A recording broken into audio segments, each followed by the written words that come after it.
conviene remarcar que la forma de gobierno que teníamos el Incario no corresponde pues a lo que la lectura convencional señala, ¿no? A la arqueología convencional, la antropología convencional establece una secuencia que es la secuencia europea que dice que todos los pueblos pasan primero como bandas, luego pasan a ser tribus, luego se convierten en estados regionales y el camino inevitable es el ser imperios, ¿no? Por eso, cuando se llegó a América del Sur y se encontró que había un incanato, la conclusión fueron que estábamos ya en el estado de imperios, ¿no? Y que el inevitable camino que teníamos que seguir era el del imperio esclavista.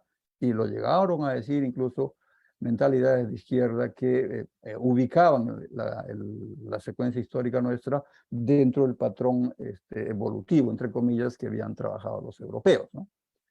Este relato ya no convence y no por razones estrictamente ideológicas, sino por razones empíricas. Se encuentra que en realidad en la experiencia de los pueblos hay casi como ciclos que llevan a que las comunidades primero trabajen, vivan como comunidades que se autogobiernan, generalmente bajo formas democráticas, a veces incluso con rotación de cargos o a veces con consejos internos que son los que se encargan del orden público. En cierto momento se asocian y forman alianzas territoriales, como es el caso ejemplar en América del Norte. Y cuando ven que las asociaciones no funcionan por alguna razón, digamos, aparece uno de ellos que intenta someter al resto, simplemente se separan, ¿no? Y vuelven a hacer asociaciones territoriales. Eso lo dicen arqueólogos modernos, recientes, ¿no?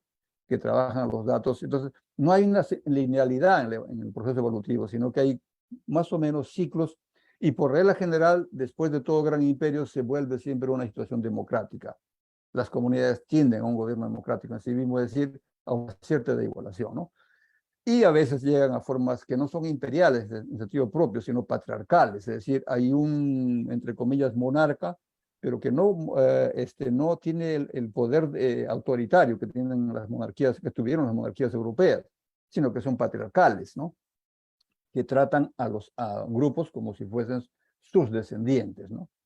Y en ciertos momentos, en ciertas experiencias, se avanza a imperios también, ¿no? Pero son imperios que no necesariamente sobreviven, pueden simplemente volver al estado de asociaciones territoriales dependiendo de cómo se comporten. Todo eso está documentado, ¿no? El libro de David Graeber y David Wengrow, que la vez pasada en el debate lo mencionó uno de los compañeros, ¿no?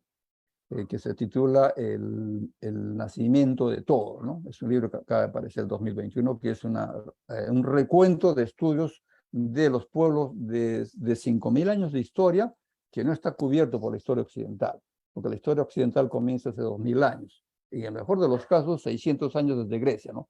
Y antes de eso, ¿qué? ¿Qué hubo, no? Antes de eso hubieron hasta después de la última glaciación, 10.000 años, habían 7.000 años de historia perdida, ¿no? Y la pregunta que ellos hacen al comienzo del libro es, y bueno, ¿qué pasó en esos 7.000 años? ¿No? No es posible suponer que fuese una situación estancada. Y justo ahí dicen, hubo muchos ciclos de asociaciones, comunidades y en fin, ¿no? Descartemos esa idea, en el caso nuestro no se organizaron, estaban en una situación distinta, muy propia, que no es exactamente la de un imperio. No es un imperio en el sentido occidental de la palabra, ¿no? Como la de un monarca que impone autoritariamente sus condiciones, sino un imperio en el sentido que alguien imperaba, ¿no? Es decir, alguien manejaba el territorio. Era la palabra más correcta, quizás sea la de incario, que es la que propusieron Emilio Choi y Virgilio Roel, entre otros, ¿no? Y es un incario que tiene un punto de fundación que tenemos que entender y valorarlo bien, ¿no?